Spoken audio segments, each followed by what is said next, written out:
Good day, ma'am. Praise be Jesus and Mary. I'm Mary Trace Alukin.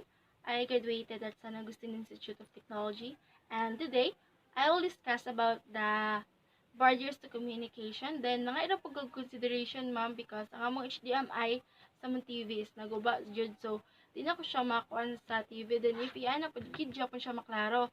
So, ako na lang siyang discuss or ako na lang siyang i-report or basahon or i-explain. Pero buhaton ako akong best para masabtan siya.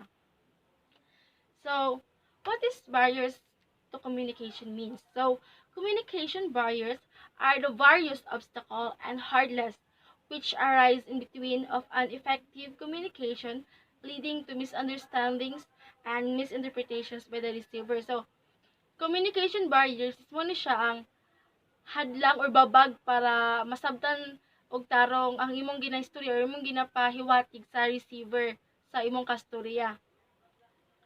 So, there are 5 types of communication barriers. So, physical, cultural, organizational, interpersonal, and linguistic. So, what is physical barriers? Physical barriers are the communication barriers which result from the physical distractions of any external element from the surroundings environment which may hinder the smooth flow of communication. The sending and receiving of message between sender. So, and what is linguistic barriers? The language barrier is one of the main barriers that limit effective communication. Language is the most commonly employed tool of communication. The fact that each major region has its own language is one of the barriers to effective communication. Sometimes, even a fake dialect may render the communication if ineffective. As per some estimates, the dialects of every two regions changes within a few kilometers. And what is psychological barriers? A barrier is anything that prevents something from getting through or to its destination or receiver as intended. In communication, a barrier will prevent a message from traveling in a manner that gives it proper meaning. Although invisible, psychological barriers can be impenetrable as more obvious barriers such as language differences unless you become aware of them. So, what is sociological barriers? Social-cultural barriers. Sociocultural barriers are man-made constructs originating from social norms and cultural values.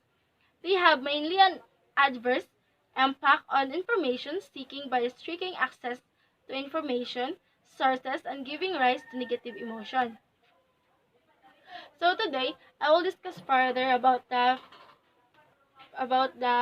physical barriers or the environment barriers. So, here. So, some barriers are due to the existing environment. If you are standing in adverse weather conditions, your conversation would be hampered because you would not able to pay full attention to the other person is saying. The ambience which you are having a conversation also plays an important part if the place is too noisy or too crowded. You may not be able to clearly listen to the speaker. So, environmental barriers. A woman cannot hear the person on the phone.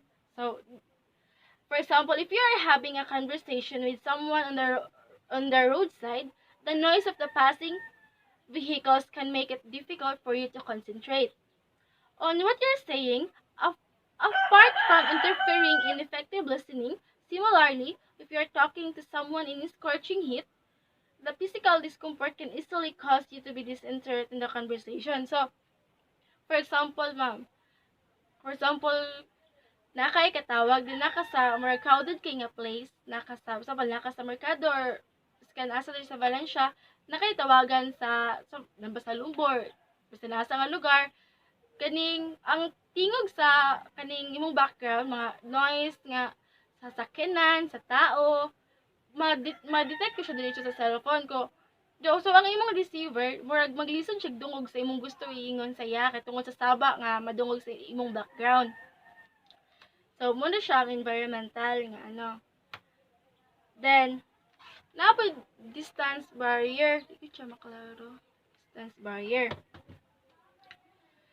Distance also plays an important part in determining the course of conversation.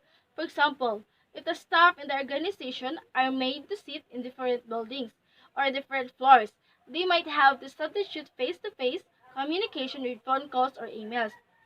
So, for example, ako, para sa itong ginabuhat karon kaning, kay tungod na may kaning pandemic, so gakuan ta kaning Google Classroom. So, ang ato imbis nga mag face to face ta, murag at ang ato na lang mga project is kuan na lang siya or mga assignment kuan sa module bali ato na lang siyang kuan bitaw sa mga tawang email or dito sa Google Classroom na lang nato i-send, or kung sa example po diri sa kuan ibutang nako sa PowerPoint nga if ever daw example ako boss then na ako ang secretary sa siya sa Picas building, ako na ako sa ko ang office.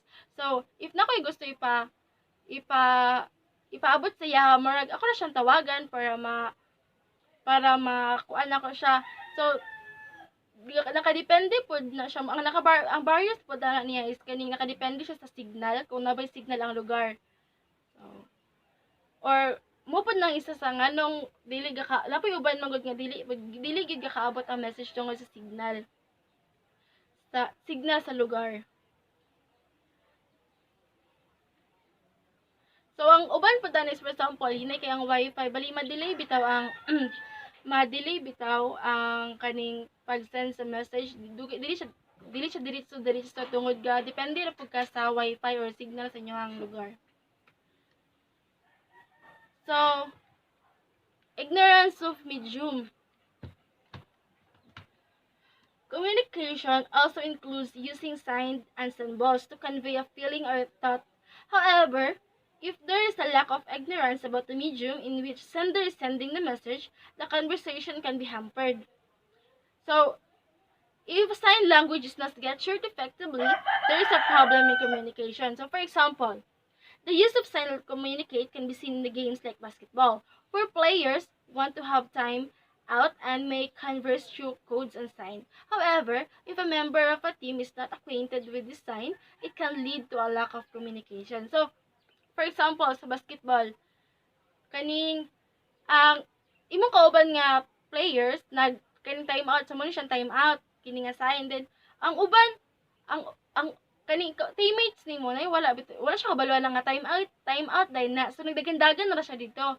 So wala bitaw siya kahibalo nga pasabot yan is time out, so magpahulay sa sila. So mo gyapon na kaning kuan gyapon na siya sa isa gyapon na siya nga barriers. So it can lead also to lack of communication. So the high temperature and humidity. High temperature and humidity. Pareha ani karon init kayo, then ang signal murag madautan bitaw siya. So excess temperature can create difficulties in communication. For example, mag-ulan, then nay possibility bitaw nga mawala ang signal.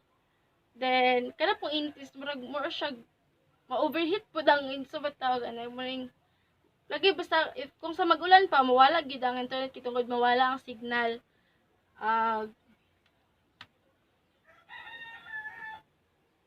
Then ang tungod pud sa temperature kanang init kayo murag ambot lang ko si tawag pero mawala gid siya internet tungod sa grabe gid niya nga init.